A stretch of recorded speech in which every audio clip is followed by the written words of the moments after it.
किसी ने सच ही कहा है, न आसमां होता न जमी होता।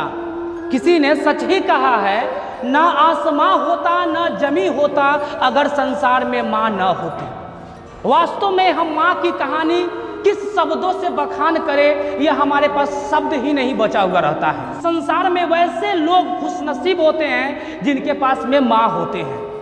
यहाँ पर मैट्रिक क्लास के वर्णिका से लिया गया है। विधा का नाम है माँ, लेखक का नाम है ईश्वर पेटली।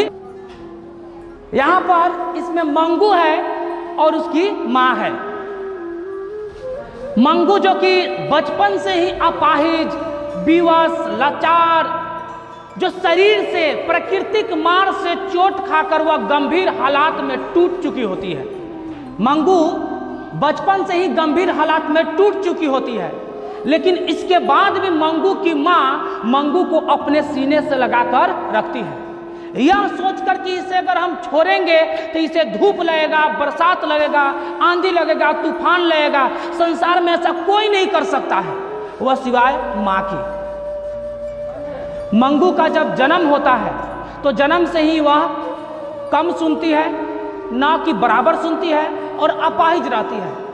माँ इस आशा में मंगू को पालती है कि शायद इसकी शरीर अच्छा हो जाए और यह सुनना शुरू कर दे, यह चलना शुरू कर दे, यह बोलना शुरू कर दे, यह दुनिया को समझना शुरू कर दे। लेकिन मंगू समय बीतता जाता है और मंगू के अंदर में वैसा होश नहीं आता है। मंगू के 2 भाई रहते हैं। मंगू 2 बहन है और 2 भाई है। मंगू की दोनों भाई और एक बहन अच्छे खासे रहते हैं। वह धीरे धीरे पढ़ते हैं और जवान होते हैं। शादियां भी होते हैं मंगू के भाई के और एक बहन के।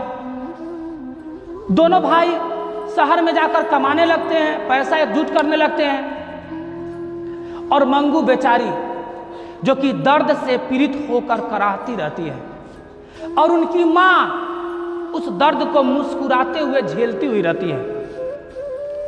पूरे गांव समाज के लोग कहते हैं कि मंगू को पागल की हॉस्पिटल में भर्ती करा दे, वहां पर यह ठीक हो जाएगी। मां कहती है कि अगर मैं मां होकर अगर अपने बच्चे को नहीं देख सकती, नहीं पाल सकती, तो फिर हॉस्पिटल वाले मंगू को क्या देखेंगे। सब लोग को यह बोलकर मंगू इस बात को क्या करती थी, टाल देती थी कि नहीं ऐसा नहीं करेंगे हम। पूरे गांव समाज इस बात का फक्र भी करता था कि कितना सहनशीलता उनके अंदर में है। मंगू के मां के बारे में तारीफ भी लोग करते थे और यह तारीफ के लायक भी है।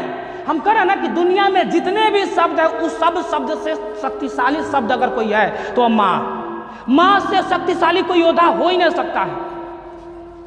वह खुद से लड़ सकती है, वह दुनिया से लड़ सकती है, वह आंधी, तूफान, बादल, सुनामी, भूकंप कुछ भी झेल सकती है, लेकिन अपने बच्चे को कभी दुखी होना नहीं देखना पसंद करती है। वह अपने बच्चे के लिए पत्थर को देव बनाकर, बतासा, नारियल कहीं चढ़ा कर शीश नवाजती है। 2 दिन 4 दिन उपवास रहकर अपने बच्चे की सेहत की कामना करती है। वह दूसरा कोई नहीं, वह सिर्फ मां कर सकती है। इस संसार में अगर कोई त्याग सकता है, अपनी सुंदरता त्याग देती है, अपनी रौनकता त्याग देती है, गुलाम बन जाती है, बच्चों की अगर सेवा करती है तो सिर्फ मां करती है। वह योद्धा है। 9 महीना हम कह रहे हैं ना कि अगर एक सुई अगर टूट जाए और हमारे गाल में फंस जाए, और एक सुई हमारे पेट में अगर फंस जाए तो हम लोगों को लगता है कि बाप रे कब निकले, डॉक्टर से चिरवा कर हम लोग 24 घंटा के अंदर में उसको निकलवा लेते हैं। लेकिन 9 महीना तक 2 केजी 2.5 केजी के बच्चे को अपने कोख में रखकर उसको पालना और फिर उसको पीड़ा से सहकर उसको जन्म देना, फिर स्तन की दूध पिलाना, फिर उसके मल मूत्र को साफ करना, फिर उसके मल मूत्र को साफ करके उसको चलना सिखाना, बोलना सिखाना, दौड़ना सिखाना, उसके संसार के सारे रंग रूप सिखाना, वह दुनिया में अगर कोई कर सकती हो तो वो माँ ही कर सकती है, उसका अलावा भी कोई नहीं कर सकता है।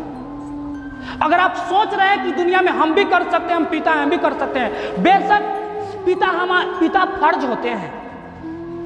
पिता हमारे लिए धूप में जल सकते हैं, तप सकते हैं, लेकिन हम आपको बता दें कि 100 में से 95 पिता जो होते हैं ना, पत्नी के मरने के बाद में दोबारा शादी कर लेते हैं, लेकिन 100 में से 95 माँ पति के मरने के बाद में दोबारा शादी वो नहीं करते हैं। अपने बेटा और बेटी के लिए अपना जीवन को नरक बना देती है। वह माँ ही कर सकती है। अपने खुशियों को त्याग देती है, वह माँ ही कर सकती है। वहीं पर एक माँ के बारे में हम पढ़ रहे हैं, जो कि मंगू के माँ के बारे में पढ़ रहे हैं। मंगू के माँ के बारे में पढ़ रहे हैं, जो कि मंगू की माँ अपनी सारी सुंदरता को त्याग दी। किसके लिए? मंगू के लिए। लोगों से लड़ लेती थी, किसके लिए? मंगू के लिए। बड़ी शर्म की बात है, 2 बेटा थे और जब दोनों बेटा का शादी हो गया तो उसकी पुतोह मंगू के माँ को ताना मार रहे थे। बड़ी शर्म की बात है कि इनके पास 2 बेटा थे, लेकिन 2 बेटा की शादी होने के बाद उन्हें ताना मिलता था कि मंगू को पागल खाना में भर्ती करा दो। जो जड़ है सो बुढ़िया जड़ है, यही इसको पागल बना कर रखी है, यह पागल खाना में भर्ती नहीं करा रही है। ताना पर ताना मिलता था और मंगू की माँ की दोनों आंखों में आंसू भरा हुआ रहता था। दोनों आंखों में आंसू भरा हुआ रहता था, दिल तड़प उठता था यह ताना को सुनकर। यह दुनिया में अगर कोई ताना सुन सकता है तो वह माँ सुन सकती है, उसका कोई नहीं सुन सकता है। अपने बेटा के लिए, अपने बेटी के लिए कोई लड़ सकता है, कोई ताना को स्वीकार कर सकता है, कोई संसार से लड़ सकता है, तो वह माँ ही लड़ सकती है, दूसरा कोई नहीं लड़ सकता है। माँ की बस चले तो भगवान से भी वो लड़ ले। माँ की अगर बस चले तो भगवान से भी लड़ ले अपने बाल बच्चा के सुखी समृद्धि के लिए। सबसे वह लड़ना पसंद करती है, वह कोई और नहीं, वह माँ ही हो सकती है।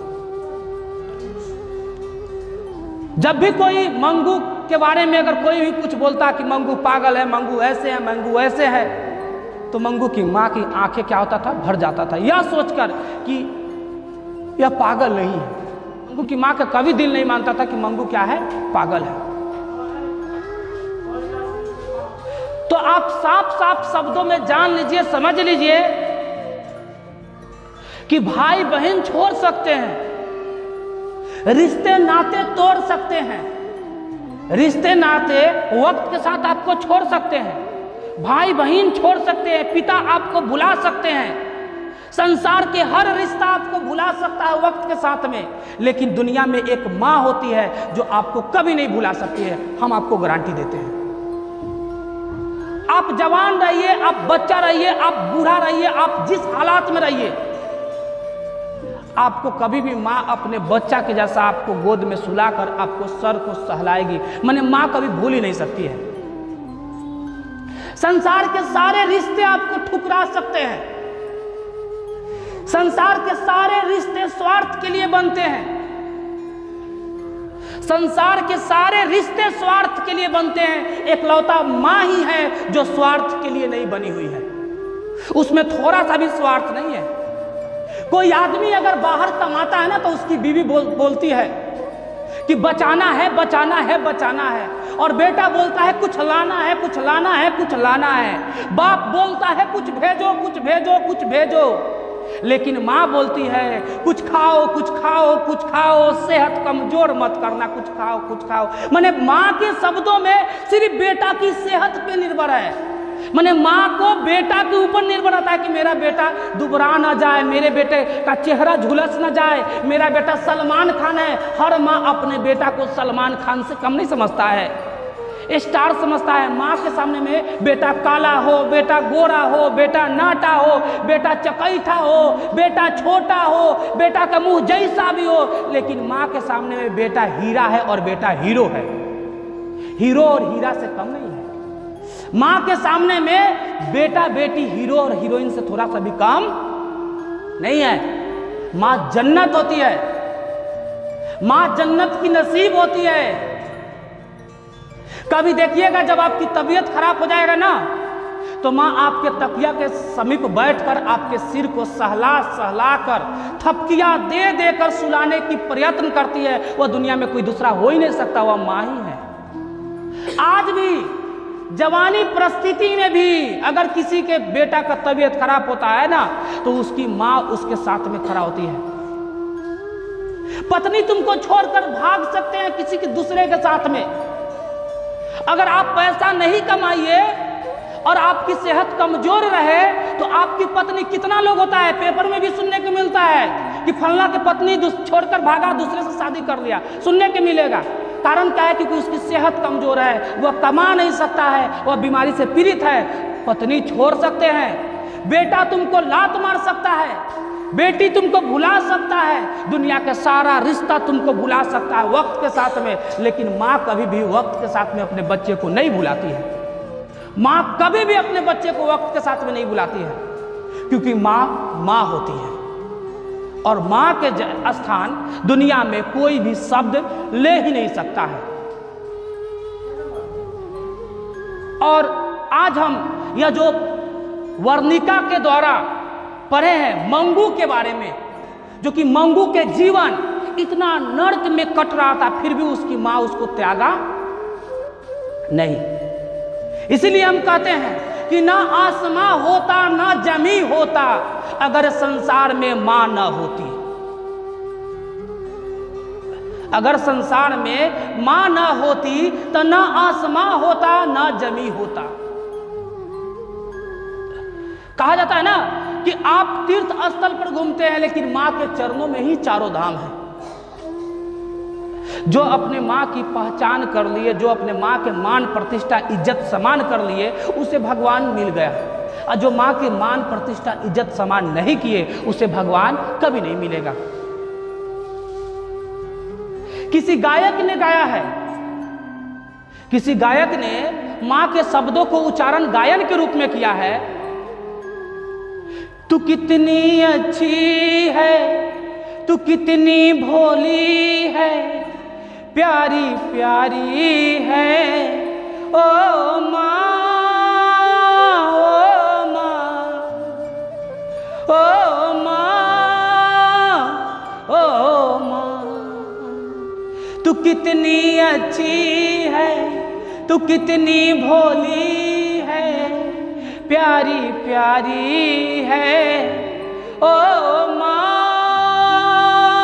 ओ माँ, प्यारी माँ, मेरी माँ।